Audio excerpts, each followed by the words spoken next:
ఆర్యభట్టీయంలో మొత్తం 121 శ్లోకాలు ఉన్నాయి. ఈ గ్రంథాన్ని 4 పాదాలుగా విభజించారు. ఈ ఆర్యభట్టీయం అనే గ్రంథాన్ని ఆర్యభట్ట గారు 4 పాదాలుగా విభజించారు. అందులో మొదటిది గీతికాపాదం, 2 గణితపాదం, 3 కాలపాదం, 4వది గోళపాదం.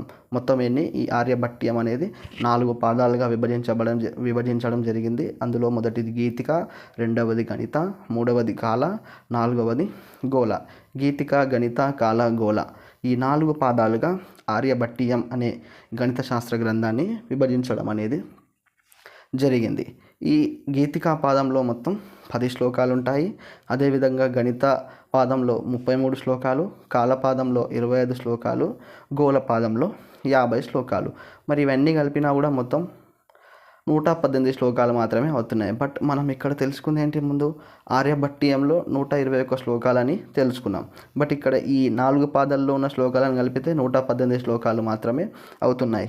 ఇంకా 3 శ్లోకాలు ఎక్కడ ఉంటాయంటే ఈ ఆర్యభట్టీయం ప్రారంభంలో ఒకటి, ముగింపులో ఒకటి, ఫలశ్రుతిలో ఒకటి. ఈ 3 కలిపి మొత్తంగా 118 + 3 అంటే 121 శ్లోకాలు.